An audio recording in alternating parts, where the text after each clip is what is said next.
Hello everyone, welcome back. तो आज हम प्रैक्टिकल एग्जांपल नंबर 7 सॉल्व करने वाले हैं on final accounts of proprietary concern.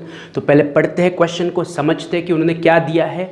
तो वो कह रहे हैं following are the closing ledger balances of Deepak and Co, prepare a trading account, profit and loss account for the year ended 31st March 2019 and balance sheet as on that date। तो हमें simple उन्होंने कहा है कि final accounts prepare करो, कि trading account बनाओ, profit and loss account बनाओ एंड बैलेंस शीट बनाओ। एंड उन्होंने आपको नीचे एक टेबल दिया है, उस टेबल का टाइटल उन्होंने लिखा है ledger balances of mister Deepak and Co as on 31st March 2019। तो this are the ledger balances. Now यहां पर एक छोटा सा पॉइंट कंसिडर करो, this is not a trial balance.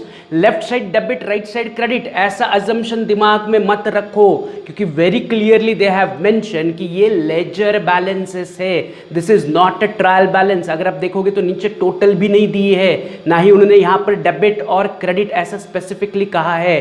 तो it is a mixture, certain items are debit, certain items are credit, but उन्होंने segregate करके नहीं दिया कि एग्जैक्टली कौन सा आइटम डेबिट एंड कौन सा आइटम क्रेडिट है।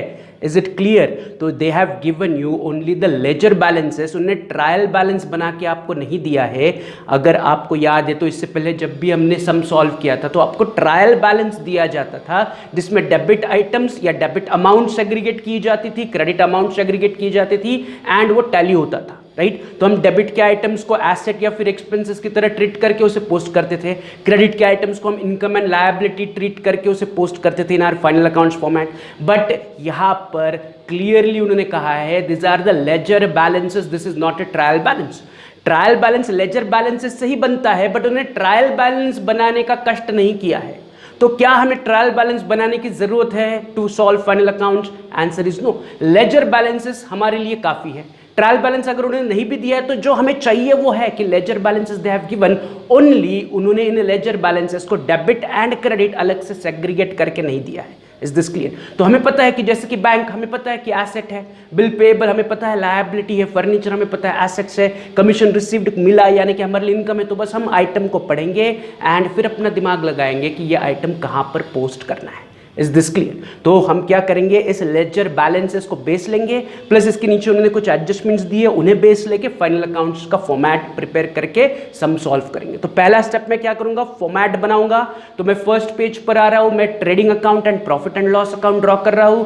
सेकंड पेज पर मैं बैलेंस शीट का फॉर्मेट ड्रॉ कर रहा हूं। तो आपका भी इससे 2 पेजेस का फॉर्मेट रेडी होना चाहिए। अगर आपका फॉर्मेट रेडी है तो अगला स्टेप हम क्या करेंगे, एडजस्टमेंट्स पढ़ेंगे एंड गिवन आइटम्स पर हम टिक मार्क करेंगे, राइट। तो मैंने एक ही लाइन में सारे आइटम्स या एक ही रो कॉलम में मैंने उनको लिख लिया है जस्ट फॉर अंडरस्टैंडिंग पर्पस। यहां पर डेबिट क्रेडिट का सेग्रीगेशन नहीं है, तो हमें फर्स्ट आइटम से लेके लास्ट आइटम तक हर एक आइटम को पढ़ना है, समझना है, उन्हें पोस्ट करना है। बट पहले हम एडजस्टमेंट्स पढ़ते हैं एंड नेसेसरी टिक मार्क्स देते हैं। तो adjustment 1 as usual closing stock उन्होंने दिया है 60,000 रुपीज। क्लोजिंग स्टॉक के लिए हमें कहीं पर भी टिक मार्क करने की जरूरत नहीं है, तो क्लोजिंग स्टॉक की एडजस्टमेंट को स्किप करो। सेकंड एडजस्टमेंट में उन्होंने कहा है an amount of ₹3,000 is still to be received on account of commission. तो इसका सिंपल मतलब है कमीशन का अभी भी आपको 3,000 रुपया आना बाकी है। कमीशन का 3,000 रुपये अभी भी मुझे मिलना बाकी है, नथिंग बट कमीशन मिलना बाकी है, या कमीशन इज स्टिल रिसीवेबल। तो आई have to check in my given items कि ऑलरेडी कमीशन रिसीव्ड है क्या क्वेश्चन में। तो आंसर इज यस। ऊपर से फोर्थ आइटम देखो, कमीशन रिसीव्ड हमें दिख रहा है, तो put tick mark on commission received कि कमीशन अभी भी मिलना बाकी है। तो जो पहले से हमें कमीशन मिला है उसमें ये कमीशन रिसीवेबल एडजस्टमेंट वाला हम सॉल्व करते वक्त ऐड करेंगे। तो कमीशन आना बाकी है। तो मैंने पहले क्या चेक किया कि क्या हमारे आइटम्स में दैट इज लेजर बैलेंसेस में पहले से ही कमीशन रिसीव्ड है क्या। तो मुझे कमीशन रिसीव्ड दिखा तो मैंने उस पर टिक मार्क किया। तो ये एडजस्टमेंट 2 के लिए मैंने टिक मार्क किया। फिर एडजस्टमेंट 3 में उन्होंने कहा है provision for discount on debtors and provision for discount on creditors are to be created at 2% and 3% respectively. तो फिर से इसमें 2 एडजस्टमेंट्स है कि आपको डिस्काउंट ऑन डेटर्स 2% क्रिएट करना है and discount on creditors 3% create करना है। तो discount on debtors and creditors हमने लास्ट एग्जाम्पल में ही पढ़ा था यस और नो। तो उसी प्रकार उन्होंने यहां पर भी कहा है कि डेटर्स पे भी 2% के लिए डिस्काउंट का प्रोविजन करो, क्रेडिटर्स पर भी 3% डिस्काउंट का प्रोविजन करो। तो इसके लिए सिंपल एक टिक मार्क डेटर्स पे दे दो, दूसरा टिक मार्क्स क्रेडिटर्स पे दे दो। तो लास्ट आइटम देखो देयर इज अ डेटर्स, तो मैंने डेटर्स पे एक टिक मार्क किया, एंड ऊपर देयर इज क्रेडिटर्स, तो मैंने क्रेडिटर्स पे भी एक टिक मार्क किया for discount on debtor and discount on creditors. तो डेटर्स पे एक टिक मार्क, क्रेडिटर्स पे एक tick mark for adjustment number 3। फिर adjustment number 4, amount of furniture is to be reduced by 4500 and building be depreciated by 10%। तो simple आपको furniture को 4500 रुपए से रिड्यूस करना है एंड बिल्डिंग को भी 10% से रिड्यूस करना है। तो फर्नीचर को कम करो, बिल्डिंग को कम करो, nothing but furniture and building पर डेप्रिसिएशन चार्ज करो। तो simple put a tick mark on furniture, put a tick mark on building. तो मैं एक टिक मार्क दे रहा हूं फर्नीचर पर, एक टिक मार्क दे रहा हूं बिल्डिंग पर। तो फर्नीचर पर एक टिक मार्क, बिल्डिंग पे एक tick mark for adjustment number 4। Is this clear? तो एडजस्टमेंट 4 काफी सिंपल है। फिर adjustment 5, outstanding expenses, salary 4500, wages 1500। तो सैलरी और वेजेस दोनों आउटस्टैंडिंग है, तो वेजेस पे एक टिक मार्क दे दो, सैलरीज पे एक टिक मार्क दे दो। तो मैंने एक टिक मार्क सैलरी पे दिया, एक टिक मार्क वेजेस पे दे दिया। तो 1 टिक mark on salary, 1 tick mark on wages. तो ये हमारी पांचों की पांचों एडजस्टमेंट हमने पढ़ी एंड हमारे लेजर बैलेंसेस पे टिक मार्क कर लिया। अब इन लेजर बैलेंसेस को मैं साइड में लेके आ रहा हूं एंड अब हम उन लेजर बैलेंसेस को हमारे फॉर्मेट में पोस्ट करेंगे, एक एक आइटम पढ़ेंगे और उसे अपने सही जगह पोस्ट करेंगे, राइट। पोस्टिंग का फिर से वही लॉजिक, उसी प्रकार से मैक्सिमम आइटम्स रिपीट होंगे। तो वही कंसेप्ट आपको फॉलो करना है जो हमने इससे पहले हर एक सम में अप्लाई किया था या हर एक सम सॉल्व करते वक्त हमने अप्लाई किया था। तो यहाँ पर जो जो रिपीटेड आइटम है उनको हमने लास्ट सम में या उससे पहले वाले सम में जहाँ पोस्ट किया था वहीं पर पोस्ट करना है। जैसे कि पहला आइटम उन्होंने दिया bank, bank is nothing but my asset, तो मैंने उसे उठा के एसेट्स में पोस्ट कर लिया, बैंक 30,000, सिंपल। बैंक के बाद bills payable is my liability, उठा के मैंने लायबिलिटी में पोस्ट किया, बिल्स पेबल 7,500। बिल्स पेबल के बाद furniture is simple my assets, उठा के मैंने एसेट्स में लिखा फर्नीचर इनर कॉलम में, क्योंकि there is a tick mark on furniture, तो एक लाइन छोड़ के पुट एरो। फर्नीचर के बाद कमीशन रिसीव्ड, कमीशन मिला, it is my income, it is my gain. तो any income any gain apart from sales, sales के अलावा अगर मुझे कोई भी फायदा कोई भी इनकम होता है तो उसे हम प्रॉफिट एंड लॉस अकाउंट के क्रेडिट में पोस्ट करते हैं। तो कमीशन रिसीव्ड को उठा के मैं P&L के क्रेडिट में लिख रहा हूं by commission received, inner column में 3000, क्योंकि there is a tick mark on commission received, तो मैंने इनर कॉलम में लिखा एक लाइन छोड़ के डैश। कमीशन रिसीव्ड के बाद stock 1 April 2018 nothing but opening stock, तो मैंने ओपनिंग स्टॉक के सामने लिख लिया 27,000। जो लेजर बैलेंसेस या ट्रायल बैलेंस में जो स्टॉक हमेशा दिया जाएगा वो हमेशा ओपनिंग स्टॉक कहलाएगा। Simple thing to remember, trial balance में दिया हुआ स्टॉक या लेजर बैलेंसेस में दिया हुआ stock is always opening stock. जो एडजस्टमेंट में दिया हुआ स्टॉक है वो हमेशा क्लोजिंग स्टॉक होगा, और जो ऊपर ट्रायल बैलेंस में या लेजर बैलेंसेस में दिया हुआ स्टॉक हमेशा ओपनिंग स्टॉक होगा। तो स्टॉक हो गया। स्टॉक के बाद बिल्डिंग इज सिंपली एसेट, उठाओ एसेट्स में लिखो इनर कॉलम में 37,500, leave 1 line put arrow. Building के बाद वेजेस, वेजेस हमेशा कहां जाता है? ट्रेडिंग के डेबिट में, तो मैंने ट्रेडिंग के डेबिट में लिख लिया टू वेजेस, इनर कॉलम में 7,500, leave 1 line put arrow. Wages के बाद creditors simple is my liability, उठाओ लायबिलिटी में लिखो क्रेडिटर्स, इनर कॉलम में 37,500, leave 1 line put arrow. Creditors के बाद अगला आइटम है बैड डेब्ट्स, तो क्या बैड डेब्ट्स पे is there any hashtag given? Answer is no, there is no hashtag on the bad debts. इसका मतलब है इसे पेंडिंग रखने की जरूरत नहीं, इसे इमीडिएटली पोस्ट करो। लेकिन बैड डेब्ट्स को पोस्ट करने से पहले I need to consider old RDD also, जो उसी के नीचे दी है। तो हमारा फिर से वही वाला लॉजिक कि is old RDD greater than other 3 item. अब यहां पर अदर 3 आइटम सही नहीं, because there is no adjustment of new bad debts and new RDD. तो आई हैव टू कंसिडर कि क्या ओल्ड आरडीडी बैड डेब्ट से बड़ा है या छोटा है? तो ओल्ड आरडीडी छोटा है, तो मुझे old RDD and bad debts की पोस्टिंग करनी पड़ेगी on the profit and loss account debit. अगर यहां पर ओल्ड आरडीडी बड़ा होता तो मैं उसे पोस्ट करता प्रॉफिट एंड लॉस अकाउंट के क्रेडिट में, but being old RDD is on the lower side, मैं पोस्टिंग करूंगा ऑन द डेबिट साइड। मैं पहले ओल्ड बैड डेब्ट्स लिखूंगा एंड उससे ओल्ड आरडीडी सब्ट्रैक्ट करूंगा। तो मैं पहले बैड डेब्ट्स उठा रहा हूं, P&L के डेबिट में लिख रहा हूं to old bad debts, inner column में 4,500, इमीडिएटली नेक्स्ट लाइन पर मैं लिख रहा हूं माइनस ओल्ड आरडीडी 3,000, तो my net value of bad debts and RDD outer column में आ रहा है 1,500। तो ये वही वाला लॉजिक है, सिर्फ यहां पर हैशटैग नहीं है, means there is no adjustment for bad debts and RDD. तो मैंने ओल्ड बैड डेब्ट्स लिखे एंड उससे ओल्ड आरडीडी सब्ट्रैक्ट किए। There is no new RDD, there is no new bad debts in the adjustment. तो simple old bad debts old RDD मैंने उठाया, P&L के debit में में पोस्ट किया। अगर मान लो यहां पर आरडीडी ओल्ड जो ट्रायल बैलेंस में दिया हुआ है या लेजर बैलेंसेस में आरडीडी दिया है वो अगर ग्रेटर होता तो मैं यही उल्टा P&L के क्रेडिट में लिखता। मैं पहले लिखता बाय ओल्ड आरडीडी एंड फिर उससे ओल्ड बैड डेट सब्ट्रैक्ट करके टोटल बाहर लेता अगर ओल्ड आरडीडी बड़ी होती तो। बट ओल्ड आरडीडी छोटा है तो बैड डेट्स में से मैंने ओल्ड आरडीडी सब्ट्रैक्ट की। Right, next is sales return. तो सेल्स रिटर्न हम हमेशा क्या करते हैं, सेल्स से सब्ट्रैक्ट करते हैं। तो मैंने वही किया, ट्रेडिंग अकाउंट के क्रेडिट में सेल्स के नीचे लिखा माइनस सेल्स रिटर्न। अभी तक हमें सेल्स की वैल्यू नहीं मिली है, जब सेल्स की वैल्यू मिल जाएगी तो मैं फाइनल आंसर बाहर निकालूंगा। अभी बस मैंने सेल्स के नीचे लिख लिया minus sales return. We don't know how much is sales, जब वो मिलेगा तो उसकी कैलकुलेशंस कंप्लीट करते हैं। सेल्स रिटर्न के बाद इस कैपिटल, वेरी सिंपल, उठाओ लायबिलिटी में फर्स्ट लाइन पर लिखो कैपिटल 1,20,000।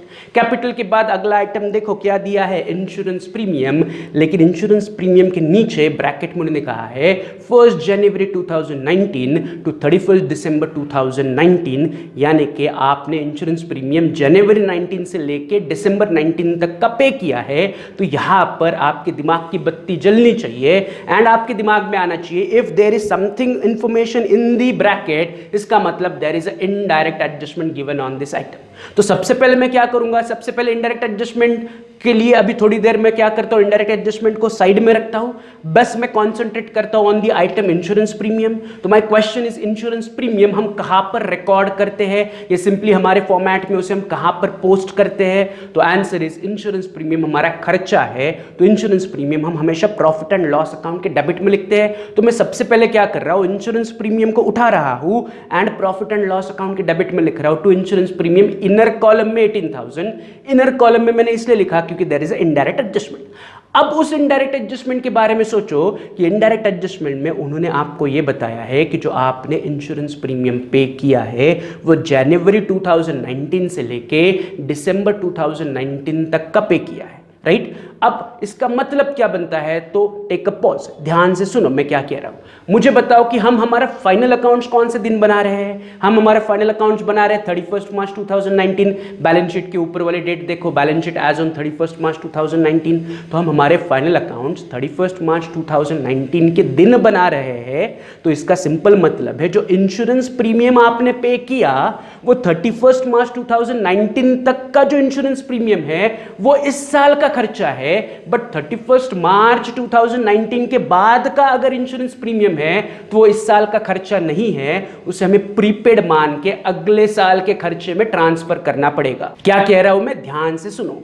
इंश्योरेंस प्रीमियम आपने कब से कब तक पे किया है, तो उन्होंने कहा है जनवरी 2019 से लेके दिसंबर 2019 तक पे किया है। राइट, अब कब से पे किया है वो डेट भूल जाओ, कब तक पे किया है उस डेट पे कंसंट्रेट करो कि आपका इंश्योरेंस प्रीमियम का जो पीरियड है वो 31 दिसंबर 2019 को एंड होगा। इंश्योरेंस प्रीमियम का पीरियड या इंश्योरेंस पॉलिसी का पीरियड 31 दिसंबर 2019 को एंड होगा। बट आप बैलेंस शीट कब बना रहे हो या फाइनल अकाउंट्स कब बना रहे हो, आपका फाइनेंशियल ईयर एंड कब हो रहा है, आपका फाइनेंशियल ईयर एंड हो रहा है 31 मार्च 2019। तो व्हाट आई कैन सिंपली से कि 31 मार्च 2019 को मेरा फाइनेंशियल ईयर एंड हुआ, बट मेरा जो इंश्योरेंस प्रीमियम वो उसके बाद भी चलता रहेगा अप टू 31 दिसंबर 2019, क्योंकि इंश्योरेंस प्रीमियम मैंने जनवरी 19 टू दिसंबर 19 तक का पे किया है। बट इन बिटवीन 31 मार्च को मेरा फाइनेंशियल ईयर एंड हो रहा है। तो आई कैन सिंपली से 31 मार्च से लेके 31 दिसंबर तक का जो इंश्योरेंस प्रीमियम है दैट इज प्रीपेड। वही मैं आपको एज अ नोट लिख के दे रहा हूं, that is insurance premium is prepaid for a period 31 March two 31 December 2019 which is nothing but period of 9 months. तो मैंने 9 महीने का इंश्योरेंस प्रीमियम प्रीपेड किया हुआ है। मेरा फाइनेंशियल ईयर एंड हुआ मार्च 2019 में, यस और नो, हम फाइनल अकाउंट्स बना रहे हैं मार्च 2019 में मेरे फाइनेंशियल ईयर एंड हुआ। बट जो इंश्योरेंस प्रीमियम है वो मैं उसके बाद भी चलता रहेगा अप टू 31 दिसंबर 2019। तो मार्च 19 is the end of the year, end of financial year. तब से लेके इंश्योरेंस प्रीमियम अभी तक 31 दिसंबर तक वैलिड है। तो 31 March till 31 December is the period जिस पीरियड के लिए मैंने इंश्योरेंस प्रीपे किया हुआ है। तो अगर आप काउंट करोगे 31 March till 31 December is a period of 9 months. 31 March यानी कि मार्च खत्म हो गया, तो count month from April, March चला गया, 31 मार्च को फाइनेंशियल ईयर एंड हुआ, तो अगला मंथ इज अप्रैल पूरा, मई पूरा, जून पूरा, जुलाई पूरा, अगस्त पूरा, सितंबर पूरा, अक्टूबर पूरा, नवंबर पूरा, दिसंबर पूरा, तो टोटल 9 मंथ्स का इंश्योरेंस अभी भी प्रीपेड है।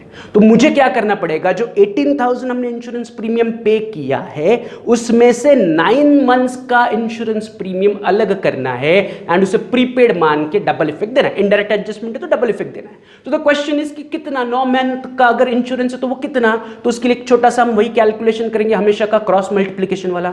सबसे पहले मैं इक्वेशन बना रहा हूं कि इंश्योरेंस प्रीमियम मैंने 1 साल के लिए पे किया विच इज 12 मंथ्स का insurance premium is equal to 18,000, क्योंकि आपने जनवरी टू दिसंबर यानी कि 12 महीने के लिए इंश्योरेंस प्रीमियम पे किया है, तो 12 महीने का इंश्योरेंस प्रीमियम इज 18,000, जो ऑलरेडी आपको क्वेश्चन में दिया हुआ है कि आपने इंश्योरेंस प्रीमियम 1 जनवरी से लेके 31 दिसंबर यानी कि 12 महीने के लिए पे किया है, तो 12 महीने का इंश्योरेंस प्रीमियम 18,000 है। उसमें से प्रीपेड कितना है, उसमें से प्रीपेड इज फॉर 9 मंथ्स, तो 9 मंथ्स का इंश्योरेंस प्रीमियम कितना, that I have to calculate. तो I just use a cross multiplication technique, उससे मुझे आंसर मिलेगा 18,000 into 9 divided by 12, nothing but 13,500. So 18,000 rupees में से 13,500 is prepaid. Is this clear? So prepaid insurance की amount कितनी मिल रही है मुझे, 13,500। मैंने टोटल 18,000 रुपए इंश्योरेंस पे किया है for a period of 12 months. Out of 12 months 9 months का पीरियड इज प्रीपेड, क्योंकि वो 31 मार्च के बाद भी चलता रहेगा, तो 9 मंथ्स का इंश्योरेंस बना 13,500। So as per indirect adjustment 13,500 is the prepaid insurance, तो 13,500 का मुझे डबल इफेक्ट देना पड़ेगा। तो प्रीपेड का हम डबल इफेक्ट क्या करते हैं, तो प्रीपेड हम जो खर्चा है उस खर्चे में से सब्ट्रैक्ट करते हैं। तो जो 18,000 हमने इंश्योरेंस प्रीमियम P&L के डेबिट में लिखा है उसमें से 13,500 प्रीपेड में सब्ट्रैक्ट करूंगा, तो मैं नेक्स्ट लाइन पर लिख रहा हूं माइनस प्रीपेड इंश्योरेंस 13,500। तो इस साल का जो 3 महीने का इंश्योरेंस प्रीमियम बनता है वो है 4,500, जो एग्जैक्टली इस साल का 3 महीने का प्रीमियम है, वही इस साल के खर्चे में दिखेगा कि 18,000 में से 13,500 इज प्रीपेड, 4,500 इस साल का खर्चा बनता है। एंड प्रीपेड का सेकंड इफेक्ट हम हमेशा कहां लिखते हैं, एसेट्स में, तो मैं एसेट्स में लिख रहा हूं प्रीपेड इंश्योरेंस रुपीज 13,500। तो this is how I have solve the indirect adjustment. Indirect adjustment इससे पहले भी हम बहुत बार सॉल्व कर चुके हैं, उसी प्रकार मैंने इस बार भी सॉल्व किया, बट ये प्रीपेड इंश्योरेंस की थी चाहिए, तो ये प्रीपेड इंश्योरेंस का इनडायरेक्ट एडजस्टमेंट फिर से रिपीट करो, रिवाइज करो, राइट। आगे बढ़ते हैं। इंश्योरेंस प्रीमियम के बाद अगला आइटम उन्होंने दिया है सैलरी, सिंपल खर्चा है, P&L के डेबिट में पोस्ट करो 2 सैलरीज 30,000 इन अ कॉलम में।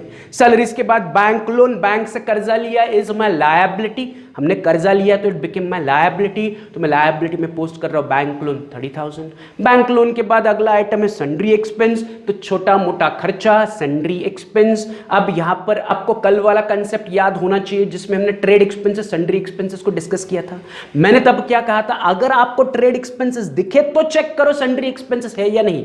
सन्ड्री एक्सपेंसेस दिखेगा तो कुछ सोचने की जरूरत नहीं, सन्ड्री एक्सपेंसेस उठाओ, प्रॉफिट एंड लॉस अकाउंट के डेबिट में पोस्ट करो, एज सिंपल एज दैट। कि सन्ड्री एक्सपेंसेस दिखते वक्त आपको कुछ एक्स्ट्रा सोचने की जरूरत नहीं है, sundry expense is normal expense, उसे उठाओ P&L के डेबिट में पोस्ट करो, तो P&L के डेबिट में मैं लिख रहा हूं टू सन्ड्री एक्सपेंसेस 7,500, राइट। हाँ, अगर ट्रेड एक्सपेंसेस होता तो फिर ट्रेड एक्सपेंसेस का पोस्टिंग सन्ड्री एक्सपेंसेस पर डिपेंडेंट है, बट सन्ड्री एक्सपेंसेस का पोस्टिंग ट्रेड एक्सपेंसेस पर डिपेंडेंट नहीं है। सन्ड्री एक्सपेंसेस जब भी क्वेश्चन में आएगा वो हमेशा प्रॉफिट एंड लॉस अकाउंट के डेबिट में ही जाएगा, बट क्वेश्चन में अगर ट्रेड एक्सपेंसेस है तो ट्रेड एक्सपेंसेस का पोस्टिंग डिपेंड करता है on sundry expenses. Sundry expenses is not dependent on trade expenses, तो सन्ड्री एक्सपेंसेस इंडिपेंडेंट, उसे उठाओ P&L के डेबिट में पोस्ट करो। सन्ड्री एक्सपेंसेस के बाद इंटरेस्ट पेड, तो इंटरेस्ट पेड नाम में ही इट इज पेड, यानी कि हमारे लिए खर्चा है, तो खर्चा हम कहां लिखेंगे P&L के डेबिट में, तो टू इंटरेस्ट पेड 1,500।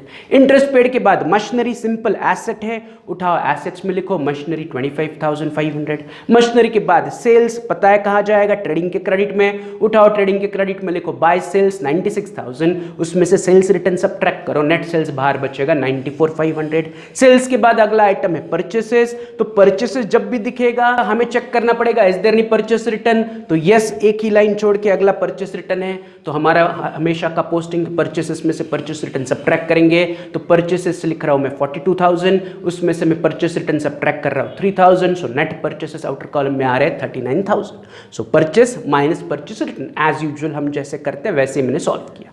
उसके बाद अगला आइटम है डेटर्स, सिंपल एसेट है, उठाओ एसेट्स में लिखो इनर कॉलम में 31,500, leave one line put arrow. Debtors के बाद है परचेस रिटर्न, जो ऑलरेडी हमने परचेस से सब्ट्रैक्ट किया उसे भूल जाओ। Last item is cash in hand is nothing but my asset, तो मैंने उठा के एसेट्स में लिख लिया कैश इन हैंड 16,500। तो यहाँ पर जो दिए हुए आइटम्स थे उन्हें हमने हमारे फॉर्मेट में पोस्ट कर लिया। So we are done with the step number 3, do the posting. पहले हमने फॉर्मेट रेडी किया, फिर एडजस्टमेंट टिक मार्क किए, फिर ट्रायल बैलेंस के आइटम्स को दिए हुए या बनाए हुए फॉर्मेट में हमने पोस्ट किया। अब हमारा अगला काम है to solve the adjustment and each and every adjustment we have to give double effect. तो starting with the first adjustment, उन्होंने आपको दिया है पहला adjustment, closing stock was valued at ₹60,000। तो सिंपल क्लोजिंग स्टॉक 60,000 है, तो इसका हमें डबल इफेक्ट देना है। पहला क्लोजिंग स्टॉक का इफेक्ट जाएगा ट्रेडिंग के क्रेडिट में बाय क्लोजिंग स्टॉक 60,000 एंड दूसरा जाएगा on the asset side closing stock 60,000। Simple वही जैसे हम हमेशा क्लोजिंग स्टॉक का डबल इफेक्ट देते हैं वैसे ही मैंने दिया, पहला ट्रेडिंग क्रेडिट दूसरा एसेट। फिर चलते सेकंड एडजस्टमेंट में, जिसमें उन्होंने कहा है an amount of 3,000 is still receivable on account of commission, कि मुझे अभी भी कमीशन के 3,000 रुपए आने बाकी है। तो आई हैव टू चेक कि क्या मुझे इससे पहले कमीशन मिल चुका है। Answer is yes. पी&एल के क्रेडिट में देखो बाय कमीशन रिसीव्ड 3,000, कि मुझे ऑलरेडी 3,000 कमीशन मिल चुका है, मुझे 3,000 और कमीशन मिलना बाकी है। तो जो कमीशन आना बाकी है वो जो ऑलरेडी कमीशन रिसीव्ड है उसके अंदर हम क्या करेंगे, ऐड करेंगे कि हमने काम तो कर दिया लेकिन सामने वाले ने अभी तक हमें कमीशन पे नहीं किया, हमें अभी भी 3,000 आना बाकी है। किसी XYZ आदमी था या XYZ कंपनी थी, उनका हमने कोई काम किया, उन्होंने कहा था कि आपका काम होने पर हम आपको 6,000 कमीशन पे करेंगे, उसमें से उन्होंने 3,000 कमीशन दे दिया, 3,000 और देना बाकी है। जो कमीशन दे दिया, जो कमीशन मिला है वो ऑलरेडी हमें P&L के क्रेडिट में दिख रहा है कि हमें 3,000 कमीशन मिला है, लेकिन एडजस्टमेंट में उन्होंने कहा कि आपको और 3,000 मिलना चाहिए या आपको और 3,000 मिलना बाकी है। तो मेरा टोटल कमीशन बनता है 6,000, 3,000 मिले हैं, 3,000 मिलने बाकी है, तो जो मिलना बाकी है दैट बिकेम माय एडजस्टमेंट, जिसका मुझे डबल एंट्री करना पड़ेगा। जो पहला इफेक्ट होगा ऑफ दिस एडजस्टमेंट, जो ऑलरेडी मुझे कमीशन मिला है उसके अंदर मैं ऐड करूंगा as plus commission receivable ₹3,000। So my total commission is 6,000। 3,000 already मुझे मिले हैं, वो ट्रायल बैलेंस में थे या लेजर बैलेंसेस में थे, वो ऑलरेडी हम पोस्ट कर चुके हैं, और 3,000 जो एडजस्टमेंट में है वो मुझे और मिलना बाकी है, तो ऐसे मेरा टोटल कमीशन बनता है 6,000। अब ये जो 3,000 मुझे नहीं मिला है या मिलना बाकी है उसका मुझे सेकंड इफेक्ट देना पड़ेगा। तो उसका सेकंड इफेक्ट देने के लिए बस आपको इतना ही सोचना है कि 3,000 आपको आना बाकी है या देना बाकी है। तो स्टिल रिसीवेबल है, मुझे पैसा मिलना बाकी है, तो आना बाकी is nothing but my asset. तो जो 3,000 रुपए कमीशन के अभी भी मुझे मिलने बाकी है, आने बाकी है, उसे मैं उठाऊंगा एंड एसेट्स में पोस्ट करूंगा। एसेट्स में मैं लिखूंगा कमीशन रिसीवेबल ₹3,000, की मुझे कमीशन के अभी भी 3,000 रुपए आने बाकी है। तो ये मेरा डबल इफेक्ट हुआ ऑफ कमीशन रिसीवेबल, कि एक तो मुझे कमीशन 3,000 मेरा इनकम है, तो वो ऑलरेडी जो कमीशन मिला है उसमें ऐड हो गया एंड मेरी टोटल इनकम बढ़ के हो गई 6,000, एंड ये अभी तक मिले नहीं है, आना बाकी है, मिलना बाकी है, इसलिए सेकंड इफेक्ट चला गया ऑन द एसेट साइड। तो इस प्रकार मेरा एडजस्टमेंट 2 का डबल इफेक्ट हो गया। अब बढ़ते हैं ऑन एडजस्टमेंट नंबर 3, जिसमें उन्होंने कहा है provision for discount on debtors and creditors. तो दो एडजस्टमेंट है, डेटर्स पर 2% प्रोविजन बनाना है, क्रेडिटर्स पर 3% प्रोविजन बनाना है फॉर डिस्काउंट। तो सबसे पहले मैं डेटर्स पर प्रोविजन बनाता हूं। तो देखो एसेट्स में मेरे पास डेटर्स है 31,500 के, तो इस 31,500 पर मुझे 2% का डिस्काउंट का प्रोविजन बनाना है, नथिंग बट जब मैं डेटर्स से पैसा वसूल करूंगा तो मुझे उनको 2% डिस्काउंट ऑफर करना पड़ेगा, which will be my loss. तो वो मैं डेटर्स से सब्ट्रैक्ट करूंगा, कि डेटर्स से जब हम पैसा वसूल करने जाएंगे तो हो सकता है ना कि उनको हमें डिस्काउंट देना पड़ सकता है। तो कितना डिस्काउंट देना पड़ सकता है, 2%। तो उसके लिए प्रोविजन बनाओ या रिजर्व्स बनाओ। तो उन्होंने कहा है कि डिस्काउंट ऑन डेटर्स की प्रोविजन बनाओ 2%। तो 31,500 मेरे डेटर्स है, यस और नो, 31,500 की मेरे डेटर्स है, उस पर 2% से मुझे रिजर्व बनाना है, which is nothing but 31,500 into 2 is 630। तो मैं इमीडिएटली डेटर्स से सब्ट्रैक्ट कर रहा हूँ, minus reserve for discount 630. So my net debtors to outer column is 30,870. Simple. ये क्लियर है कि मैंने डेटर्स पर 2% का क्या किया, रिजर्व क्रिएट किया फॉर डिस्काउंट, कि डेटर्स से 630 रुपये मुझे कम मिलेंगे, तो मैंने डेटर्स से सब्ट्रैक्ट किया। उसी प्रकार इस एडजस्टमेंट में कहा है कि discount on creditors is 3%, creditors पर भी 3% का रिजर्व बनाओ। तो मेरे पास क्रेडिटर्स है 37,500 के, तो 37,500 में से 3% में डिडक्ट करूंगा। अब क्रेडिटर्स का डिस्काउंट मतलब क्या, कि जब हम क्रेडिटर्स को पैसा पे करेंगे तो हमारी ऐसी अपेक्षा है कि क्रेडिटर्स हमें 3% डिस्काउंट ऑफर करे, तो वो मैं क्रेडिटर्स से सब्ट्रैक्ट करूंगा कि इन फ्यूचर जब हम क्रेडिटर्स को पैसा पे करेंगे तो हम 3% डिस्काउंट में उन्हें पे करेंगे। तो नथिंग बट मुझे क्रेडिटर्स को देने 37,500, उस पर 3% की मेरी अपेक्षा है कि मुझे डिस्काउंट मिले, तो उसके लिए मैं प्रोविजन या रिजर्व्स बना रहा हूं। तो कितना, तो नथिंग बट 37,500 इंटू 3% इज 1,125। मैंने उसे उठाया एंड क्रेडिटर से सब्ट्रैक्ट किया as minus reserve for discount 1,125। तो मैं नेट क्रेडिटर्स आउटर कॉलम में बच रहे 36,375। तो ये हुआ रिजर्व ऑन क्रेडिटर्स। अब इस एडजस्टमेंट में, एडजस्टमेंट नंबर 3 में हमने दो चीजें सॉल्व की। एक मैंने reserve for discount on debtors create किया, दूसरा मैंने reserve for discount on creditors create किया। अब इन दोनों का मुझे सेकंड इफेक्ट देना है कि डेटर्स यानी कि वो लोग जिनसे मुझे पैसे आने हैं, लेकिन जब मैं उनसे पैसा वसूल करूंगा तो मुझे इन्हें 2% का डिस्काउंट देना पड़ेगा, एंड क्रेडिटर्स को मुझे पैसे देने हैं, तो जब मैं इन्हें पैसा दूंगा तो मुझे उस पर 3% का डिस्काउंट मिलेगा। अब इन दोनों एडजस्टमेंट का मुझे सेकंड इफेक्ट देना है, तो उसका सिंपल सेकंड इफेक्ट का लॉजिक ये है कि जो डेटर्स है, डेटर्स से मुझे कम पैसा मिलेगा, तो जो reserve for discount on debtors है इज माय लॉस, क्योंकि debtors is my asset, asset reduce हुई, मेरा लॉस है। यस और नो, मुझे जो पैसे आने थे अब वो कम आएंगे, इज माय लॉस। तो reserve for discount on debtors is my loss and reserve for discount on creditor उल्टा है उसका, तो it is my gain. Simple logic is creditors यानी कि वो लोग जिन्हें मुझे पैसे पे करने हैं, तो जब मैं पैसा पे करूंगा क्रेडिटर्स को तो मैं कम पैसा पे करूंगा, तो मेरे लिए गेन है। तो क्रेडिटर्स को मैं 1,125 रुपया कम पे करूंगा, इज माय गेन। तो logic is very simple, debtor asset है, एसेट रिड्यूस हुआ, मेरे लिए नुकसान है। Creditor is liability, liability reduce हुई, मेरे लिए फायदा है। तो reserve for discount on debtor जाएगा P&L के डेबिट में, and reserve for discount on creditor जाएगा P&L के क्रेडिट में। तो मैं simple profit and loss account में आ रहा हूँ, reserve for discount on debtors उठा रहा हूँ, P&L के डेबिट में लिख रहा हूँ। तो reserve for discount on debtors 630, and जो क्रेडिटर्स पे मेरा फायदा है डिस्काउंट की वजह से, वो उठा के मैं P&L के क्रेडिट में पोस्ट कर रहा हूँ by reserve for discount on creditors 1,125। दोनों एक दूसरे के ऑपोजिट है। डेटर्स रिड्यूस हुए, मेरे लिए नुकसान है, P&L के डेबिट में। क्रेडिटर्स रिड्यूस हुए, मेरे लिए फायदा है, चला गया P&L के क्रेडिट। सिंपल जी। तो इस एडजस्टमेंट के पार्ट को फिर से रिवाइज करो, एडजस्टमेंट नंबर 3। तो ये एडजस्टमेंट 3 कंप्लीट हुआ, सिंपल। चलते हैं एडजस्टमेंट 4, वो भी काफी सिंपल है। फर्नीचर को हमें 4,500 रुपए से रिड्यूस करना है, बिल्डिंग को 10% से रिड्यूस करना है। Nothing but furniture and building को डेप्रिसिएट करना है, रिड्यूस करना है, एसेट को रिड्यूस करना है, इज नथिंग बट डेप्रिसिएशन। तो पहले हम करते हैं फर्नीचर को रिड्यूस। तो देखो एसेट्स में मेरे पास फर्नीचर है 19,500, तो उसमें से मैं लिख रहा हूं माइनस डेप्रिसिएशन 4,500। यस और नो, कि furniture to be reduced by 4,500। तो मैं सबसे पहले क्या कर रहा हूं, फर्नीचर जो एसेट्स में 19,500 उससे सब्ट्रैक्ट कर रहा हूं minus depreciation 4,500। So my net furniture outer column में बच रहा है 15,000। तो मैंने फर्नीचर को रिड्यूस किया। उसी प्रकार उन्होंने कहा कि बिल्डिंग को 10% से रिड्यूस करो, तो मेरे पास बिल्डिंग अवेलेबल है 37,500, तो आई नीड टू कैलकुलेट 37,500 का 10%। तो 37,500 का 10% इज नथिंग बट 3,750। सब्ट्रैक्ट करो बिल्डिंग से minus depreciation 3,750, so net building outer column में आ रही है 33,750। Is this clear? तो मैंने सिंपल फर्नीचर को डेप्रिसिएट किया, बिल्डिंग को डेप्रिसिएट किया।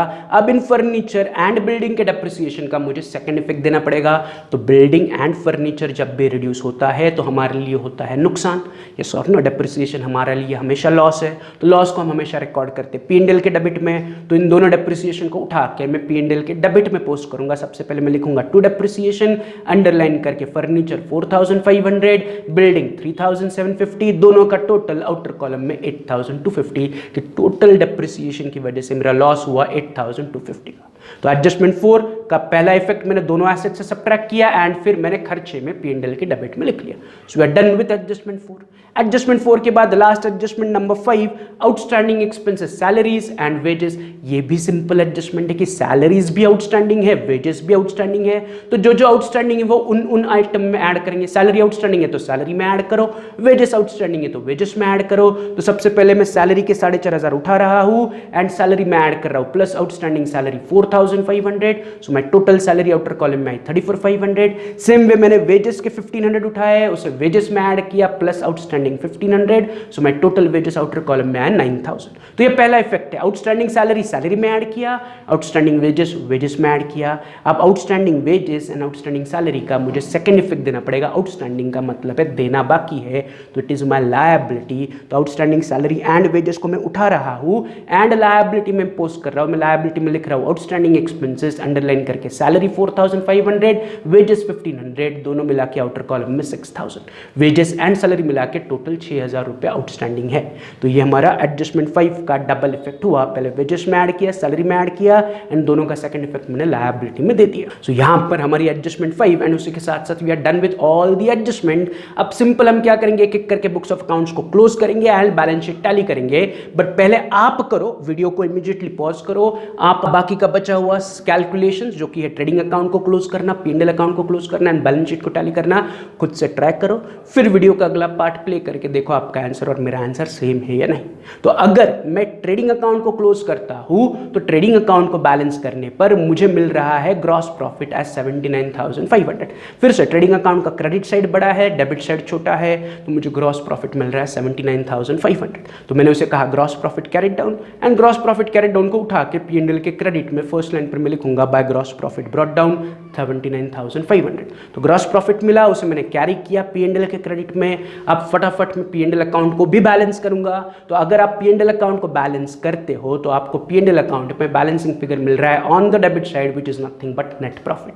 फिर से प्रॉफिट एंड लॉस अकाउंट का क्रेडिट साइड बड़ा है, डेबिट साइड छोटा है, तो बैलेंसिंग फिगर आ रहा है 28,245 जिसे मैं कहूंगा नेट प्रॉफिट। एंड इमीडिएटली इस नेट प्रॉफिट को उठाऊंगा एंड हमारे लायबिलिटी में कैपिटल में ऐड करूंगा प्लस नेट प्रॉफिट 28,245। यस और नो, प्रॉफिट हुआ तो कैपिटल में ऐड करेंगे, लॉस हुआ तो कैपिटल से सबट्रैक्ट करेंगे। यहाँ पर प्रॉफिट है तो मैंने कैपिटल में ऐड किया, तो मेरा original capital 1,20,000 plus net profit 28,245, मेरा टोटल कैपिटल आउटर कॉलम में आ रहा है 1,48,245। तो एक बार कैपिटल की टोटल बाहर आ गई। अब बस आपको करना क्या है, आपको बैलेंस शीट को टैली करना है। तो बैलेंस शीट को टैली करने पर या बैलेंस शीट की टोटल करने पर दोनों साइड की टोटल सेम होनी चाहिए, that is asset has to be equal to liability. तो अगर आप टैली करोगे तो एसेट्स एंड लायबिलिटी दोनों तरफ टोटल आ रही है 2,28,120। 228,120 एसेट्स की टोटल, 228,120 लायबिलिटी की टोटल। तो यहां पर हमारा प्रैक्टिकल एग्जाम्पल नंबर 7 टैली हुआ। एंड कल हम सॉल्व करेंगे प्रैक्टिकल नंबर 8, तो उसे पढ़ के उसकी एडजस्टमेंट टिक मार्क करो, फॉर्मेट रेडी करके रखो। तो in next lecture we are going to discuss and solve practical example 8। We are done with practical 7। Homework के लिए आप प्रैक्टिकल 8 पढ़ के उसका फॉर्मेट रेडी करके रखो, राइट। तो मिलते हैं इन नेक्स्ट लेक्चर, हम सॉल्व करेंगे प्रैक्टिकल 8। तब तक have a good day, see you, bye.